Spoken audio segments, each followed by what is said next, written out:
Testlar tugadi. Ballar e'lon qilindi. Mandat ham chiqdi. Natijachi? Qoniqarlimi? 6-yo'nalish qachon ochiladi?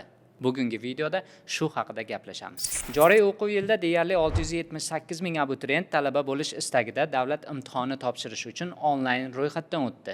233.935 nafar abituriyent esa 56.7 ball ham to'play olmagan. 37.54% imtihon topshiruvchi maktab bahosi bilan hisoblaganda 2 bahoga ham loyiq emas. Biroq Oliy ta'lim, fan va innovatsiyalar vazirining birinchi o'rinbosari Sardor Rajabov keltirgan statistikaga ko'ra, bu natija oldingi yillarga qaraganda yaxshiroq ekan. 56.7 balldan kam natija to'plagan abituriyentlar mana bu o'quv yilida 233.935 ta bo'lgan.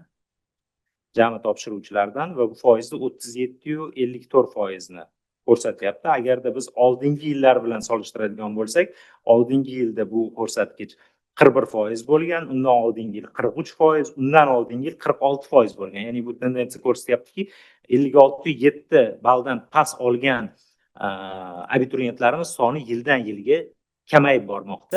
Shuningdek, Sardor Rajabov jurnalistlar bilan uchrashuvda bu yilgi kirish ballari yuqorilaganini ma'lum qildi. Davlat granti asosida o'qishga kirishning o'rtacha o'tish balli 134.6 ni, kontrakt asosida esa 93.7 ballni tashkil qilgan.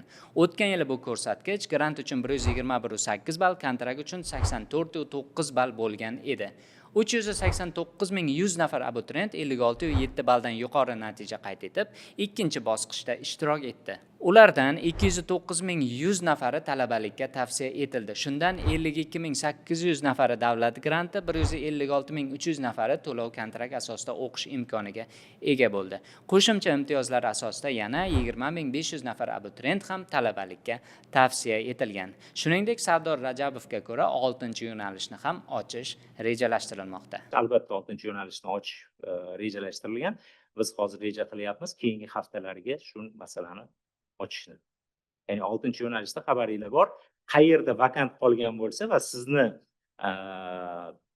fanlar majmuangizga mos bo'lgan yo'nalishlarda qolgan bo'lsa, shuni tanlash imkoniyati ochib beriladi. Bu keyingi haftaga reja qilyapmiz. Bir tarafda savollar murakkab deyilmoqda, bir tarafda ballar ko'tarilmoqda. Abituriyentlarning 3dan 1 qismi esa minimal 56.7 ballni ham to'play olmayapti. Xo'sh, sizningcha asl vaziyat qanday?